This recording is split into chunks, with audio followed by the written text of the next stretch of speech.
Bonjour à toutes et à tous. Nous nous retrouvons aujourd'hui pour une nouvelle investigation où nous traiterons le sujet de la diplomatie sportive.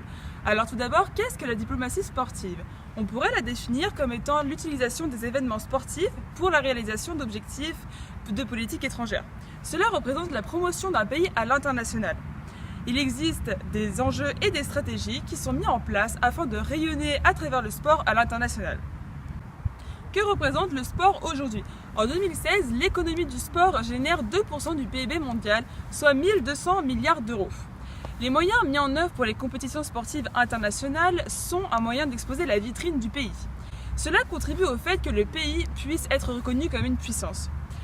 On parle alors de plusieurs dizaines de milliards d'euros investis pour les infrastructures, les logements ou encore les transports.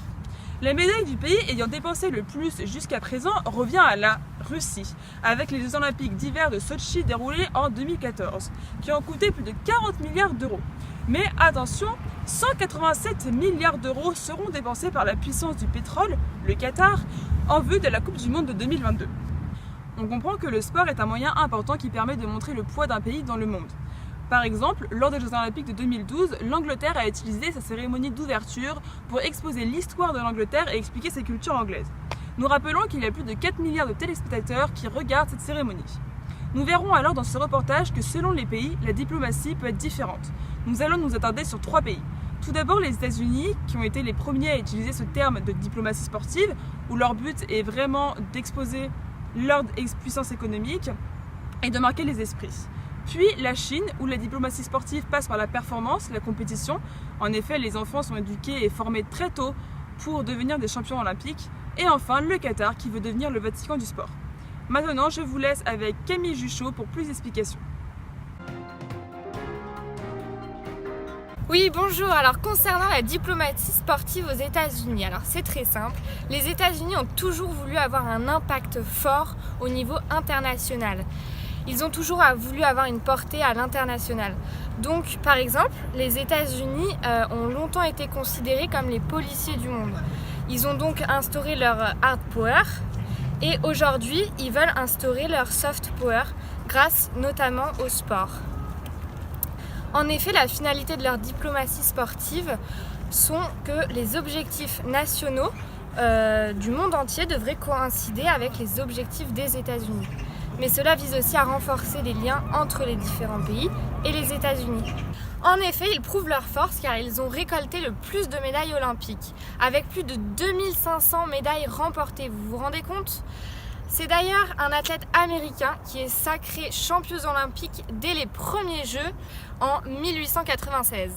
Ou encore, dans le classement des athlètes de tous les sports confondus, les 3 premiers sont des Américains au JO dernier. Les États-Unis sont le seul pays à avoir remporté au moins une médaille d'or chaque année aux Jeux Olympiques d'hiver. Mais encore mieux, ils ont toujours été sur le podium, surtout en première et deuxième position, et une seule fois seulement en 3e position aux Jeux Olympiques d'été. Et tout de suite, nous retrouvons Clotilde Docter pour plus d'informations sur la diplomatie sportive chinoise. Ni hao. Bonjour à tous. La Chine aujourd'hui est reconnue comme une nation ayant des excellents résultats sportifs grâce à des athlètes. Il faut savoir qu'en 2012, nous étions le 2e pays au niveau du sport après les États-Unis. Notre but n'est pas totalement différent de ceux des États-Unis, celui de briller dans le sport, qui est un vecteur populaire et universel. Avec le sport, la Chine veut confirmer son statut de superpuissance et à l'aide du sport, nous voulons nous intégrer au reste du monde. Nous souhaitons aussi démontrer nos compétences d'hôtes dans les compétitions sportives internationales, avec notamment notre candidature au JO 2000 et l'organisation des JO de Pékin en 2008. Pékin a été un véritable succès pour la Chine, notamment par le nombre de médailles obtenues avec 19 médailles de plus que les États-Unis, ce qui a été une réelle fierté pour notre pays. Pour ce faire, au niveau international, la Chine a développé une stratégie marketing relevant de la notion de nation branding, dans le but de faire la promotion d'un État. La Chine est une nation qui a connu une progression exceptionnelle auparavant jamais rencontrée et jamais connue. Avec un patriotisme sportif démesuré, les Chinois pratiquent un sport de haut niveau. Les Chinois pratiquant un sport de haut niveau ont des rythmes de vie réellement différents des autres pays. Ils commencent très tôt et subissent des entraînements irréalistes. selon les Chinois, pour avoir des résultats, il faut qu'il y ait de la souffrance. Et je partage cette idée.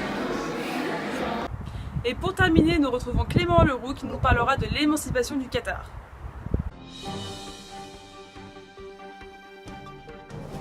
Bonjour, vous connaissez le Qatar, je suppose. Aujourd'hui, tout le monde connaît le Qatar. Et ce pourquoi? Grâce au sport. Depuis 1990, on investit dans le sport pour devenir le sport power, le Vatican du sport.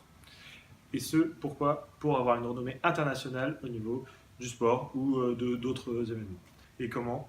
Par exemple en rachetant des clubs tels que le PSG ou en rachetant des emplacements sur les maillots de footballeurs comme le FC Barcelone par exemple. Mais aussi, par exemple, on organise des événements sportifs comme le championnat du monde de cyclisme en 2016 ou de handball en 2015. Mais encore, on prévoit d'accueillir la Coupe du monde d'athlétisme en 2019, de natation en 2023, et là, l'apothéose, la Coupe du monde de football en 2022, qui représente un investissement pour nous de 200 milliards de dollars.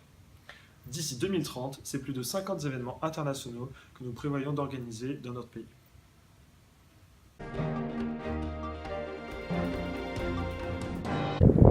Comme vous l'avez compris, grâce aux différentes interviews, chaque pays a sa stratégie pour exploiter au mieux ses événements sportifs. Tous les pays se battent pour accueillir les Jeux Olympiques qui sont vraiment la plus grande compétition sportive internationale que nous attendons tous. Et c'est d'ailleurs la France qui sera le pays hôte en 2024. Les compétitions sportives sont des événements majeurs en termes d'attractivité et de rayonnement. Elles génèrent d'importants flux touristiques et attirent de nouvelles clientèles sur les destinations d'accueil des épreuves. Pour la France, il s'agit également d'une vitrine exceptionnelle pour promouvoir l'innovation et le savoir-faire nationaux de très nombreux secteurs comme le transport, le bâtiment, la santé ou encore le numérique. C'est également l'occasion de mettre en avant la diversité de nos territoires. Les épreuves se déroulent dans plusieurs villes de la France. La France a très bien su gérer l'Euro 2016 qui a été un succès économique et l'objectif de Paris 2024 est encore plus élevé. Je vous remercie de nous avoir suivis aujourd'hui et je vous donne rendez-vous la semaine prochaine pour une nouvelle investigation consacrée au grand projet de Paris 2024.